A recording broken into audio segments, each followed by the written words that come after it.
Vous allez remarquer que pour le taureau, prenez le temps d'étudier le taureau.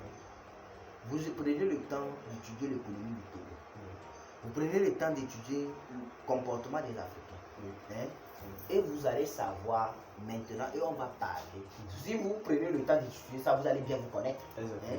Et lorsque vous allez bien vous connaître, on va maintenant parler de ce que c'est que l'entrepreneur. Je vous remercie. Merci bien. Donc, mesdames et messieurs, sans également lui faire une avancée, nous allons peaufiner le thème. Et nous allons également aller sur ce deuxième volet qui est l'entrepreneuriat. Donc, si vous êtes entrepreneur, cher entrepreneur, soyez les bienvenus. Et aussi, nous allons vous donner les b.a.-ba de l'entrepreneuriat. Voilà. Et qui parle d'entrepreneuriat parle également de l'esprit d'entrepreneuriat.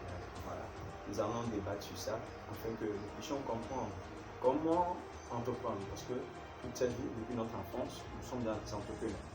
Tout projet que vous menez de votre enfance, ce sont des projets que vous entreprenez. Donc, soyez à l'écoute, prenez de quoi noter.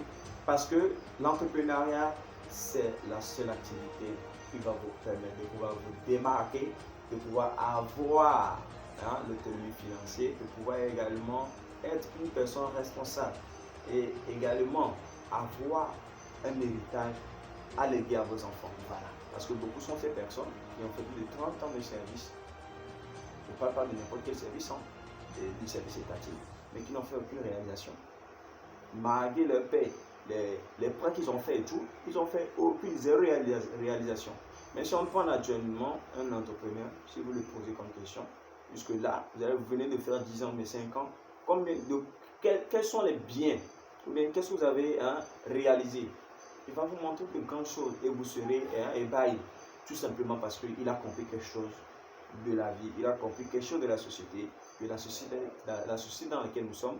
Il faut entreprendre, il faut proposer quelque chose, une solution, qu'une personne quelque part va adopter cette solution, une personne quelque part va payer le produit, une personne quelque part va accepter ce que tu es en train de proposer afin que toi tu puisses gagner un revenu. Merci bien. Merci, monsieur Kassan. Merci. Je dirais que l'entrepreneuriat, toute notre vie c'est de l'entrepreneuriat. Du moment où vous naissez à l'époque, c'est de l'entrepreneuriat. Mais je me rends compte que pour beaucoup de personnes, ce qu'ils veulent, beaucoup de personnes qui cherchent de l'emploi ou bien du travail, en réalité, je me suis rendu compte que ce n'est pas du travail qu'ils cherchent. C'est-à-dire les gens veulent un poste qu'on va les donner pour qu'ils puissent voler l'argent. C'est-à-dire les gens ne veulent pas travailler. En réalité, si vous analysez bien, ce n'est pas travail les gens veulent. Les gens cherchent des postes qu'on va les employer et ils vont voler l'argent. C'est ce que les gens veulent. L'entrepreneuriat, c'est quoi? L'entrepreneuriat, c'est rentrer dans le monde des affaires et prendre le marché. C'est-à-dire rentrer dans le monde des affaires et gagner de l'argent. Mais sauf que la question est de savoir quelles sont les conditions de cet entrepreneuriat. Est-ce que les conditions sont réunies pour cet entrepreneuriat? C'est la question qu'on doit se poser. Or, si vous analysez notre système éducatif, c'est maintenant qu'on commence à faire semblant. Moi, c'est ça qui me blesse. Après tout, tu étudies jusqu'au niveau licence, doctorat. On va te dire que, peu importe, regardez la plupart des filières. Lorsque vous terminez, la plupart des fonctions sur où tu peux voir que tu peux passer ton cours, soit c'est l'armée, soit c'est médecine, soit c'est enseignement. Imaginez le nombre d'étudiants conformes qui sortent chaque année. Maintenant, on les dit qu'il faut aller entreprendre.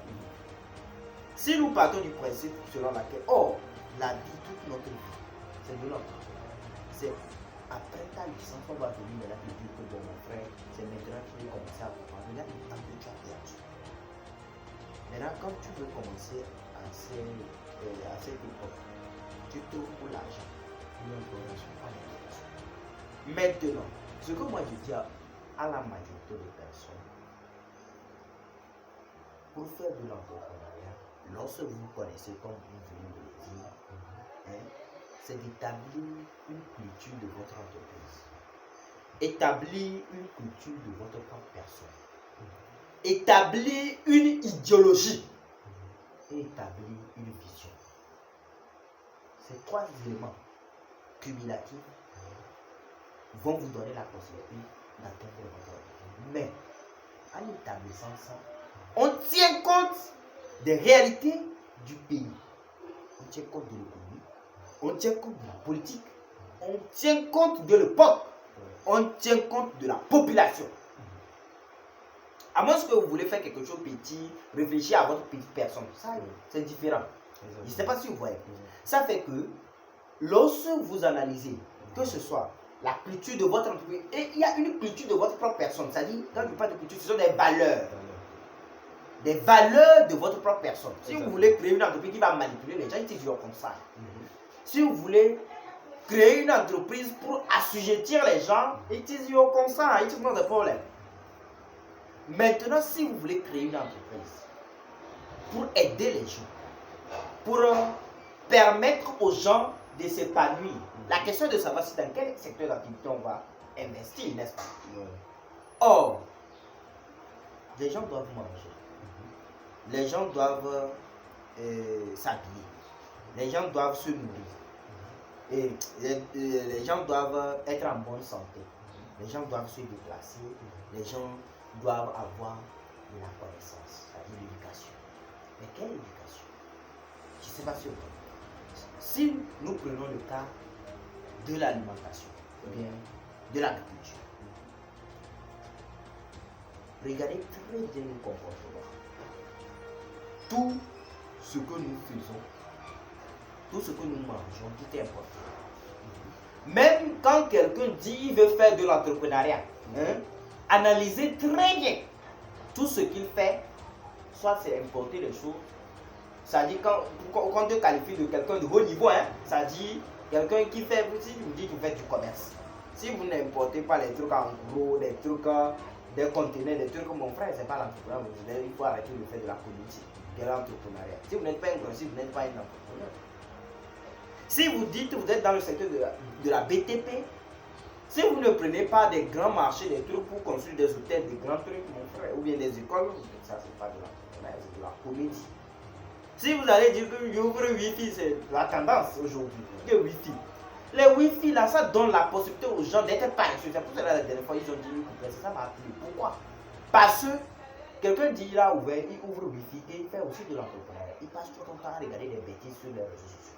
Mais il ne produit rien. Je ne sais pas si vous voyez. Ouais. Maintenant, regardez très bien. Je vais vous donner les choses simples pour que vous compreniez que, au fait, il y a des projets, des business qu'on peut faire, qu'on ne veut pas faire. Regardez tout le système, notre système éducatif. Si par exemple déjà au collège, chaque classe a une ferme d'élevage et une ferme agricole. Il faut ceux qui vont produire pour alimenter ces poules par exemple. Dans le cas des poulets. Vous avez une idée du nombre de poulets qu'on importe sur le territoire du territoire. La plupart des poulets, vous n'allez pas me dire que vous faites une semaine sans consommer du poulet. Non. Vous n'allez pas me dire que dans tous les restaurants là, on ne casse pas les œufs. En une seule journée, vous avez une idée du nombre d'œufs qu'on casse. Vous avez une idée. Voilà, vous avez une idée des poulets qu'on égorge ou bien poules pondeuses qu'on le vendent. Voilà. Imaginons un peu pour les écoles. Je me dis que je prends l'école en formant ces élèves. Chaque classe, ils vont produire des ils ont une formation pointue. Au fur et à mesure qu'ils étudient, ils vont à l'école, ils ont des projets d'entrepreneuriat. Dans leur heure aussi, on peut les noter pour ça. Ils vont produire les poulets et d'autres vont produire, par exemple, soja, d'autres vont produire maïs. C'est-à-dire du concret en fait. Du concret! Je ne sais pas si vous voyez, c'est des choses qu'on se nourrit de ça. On mange ça chaque jour. Mais on ne peut pas, puisque quand vous importez, nous utilisons le franc CFA. Bon, ça c'est dans l'économie. Un entrepreneur qui ne maîtrise pas l'économie, c'est très grave. Quand vous importez les poulets là, c'est vrai, vous allez gagner pour votre propre petite personne là. Vous gagnez. Oui. Mais sauf que vous êtes en train de tuer vos enfants, de tuer votre pays. Pour votre petite. Voilà. Pour votre petite personne, vous importez. Vous allez gagner, hein. Si c'est gagné, vous allez gagner beaucoup d'argent. Mais il faut vous poser la question. Vous gagnez l'argent là pour votre petite personne, ou bien pour votre petit îlot de famille seulement, ou bien vraiment vous voulez que les gens s'épanouissent. Non. La réponse est que non, dans la majorité des cas. Maintenant, imaginez si on mettait ça dans le processus de l'éducation et que les gens faisaient ça. Vous allez remarquer que, et on fait l'effort de ne pas importer les produits, on va réduire beaucoup de problèmes et créer beaucoup d'emplois. Je ne sais pas si vous voyez. Si vous-même en tant qu'entrepreneur, vous décidez de faire ça, imaginez nous avons 5 régions. Ou bien, imaginez que vous mettez votre ferme, 5 régions même c'est trop. Vous mettez votre ferme, vous êtes en collaboration avec beaucoup de personnes. Et que tout dans votre quartier là, tous les poulets qu'on utilise ici, c'est vous qui fournissez ça. Ou bien dans votre église, tous ceux qui viennent dans l'église là, c'est vos poulets, c'est poulets Kassami, ils mangent. Les œufs il y a sûrement ceux qui sont dans la restauration. Les œufs qui vont utiliser, c'est les œufs qui proviennent de Kassami. Or, il y a des formations spécialisées en élevage ou bien des trucs. Et ces formations-là sont censées donner la possibilité aux Africains de pouvoir anticiper, contrôler ou bien gérer les trucs là pour réduire le taux d'échec en termes d'élevage. Je sais pas réduire le taux d'échec en termes d'élevage. Voilà. Parce que là, beaucoup de personnes sont des consommateurs premiers, sans oublier, parce que qui parlent de ménage, pas de consommation également. Parce que dans les ménages, la majeure partie des personnes, au moins dans la journée, peuvent manger, au moins si ce n'est pas une poulet, ça peut aller au moins à une demi-poulet. Un peu. Mais qui produit, qui va consommer? Nous sommes des consommateurs éternels, comme le dit ambulants. Mais qui va produire et nous allons consommer? Voilà. Il est temps, chers auditeurs et auditrices, que nous nous levons pour commencer à faire une production. Nous ne disons pas qu'il n'y a pas des producteurs, il y a des producteurs. Une minute. Mais des producteurs qui n'arrivent pas à satisfaire toute la population. Monsieur Kassan, ce que vous devez savoir, ce que vous seul comme ça, c'est vrai que vous seul vous pouvez essayer, mais le système doit te permettre de pouvoir atteindre. Oui, de pouvoir faire ça. Puisque nous sommes dans un système où c'est comme si on ne veut même pas que les gens se développent. Puisque c'est comme si ce n'est pas l'objectif. Puisque si vous êtes jeune, vous avez votre licence, vous commencez que c'est en ce moment que vous allez commencer à entreprendre. Regardez le nombre de temps, puisque ce sont des projets à long terme. Or, si le système était conçu pour donner la possibilité aux gens, imaginez que bon, aujourd'hui, qu'on fasse le système de telle sorte qu'on ne va pas importer encore des poulets. Ça, c'est déjà un grand projet. Et déjà, ceux qui vont produire des poulets, ces œufs-là, ils ne vont pas souffrir. Ils ne vont pas souffrir pour vendre. Ça, il y a déjà le marché. Je ne sais pas si vous voyez. Ensuite, il n'y a pas que les poulets. Tout ce que nous mangeons, tout ce que nous importons, tout ce que nous faisons. Maintenant, cela ne veut pas dire qu'on va se refermer au monde et ne rien consommer des autres. Je ne sais pas si vous comprenez ce que je veux dire. Je ne veux pas dire qu'on ne va rien importer du tout et on va produire pour nous. Pourquoi? Parce que même si vous dites que vous voulez faire les poulets, il y a des vaccins qu'on importe. Il y a des médicaments qu'on importe. Mais ce qui me blesse, moi, nous avons des chercheurs, nous avons des gens qui se disent scientifiques et ceux qui me disent qu'ils ne sont même pas capables.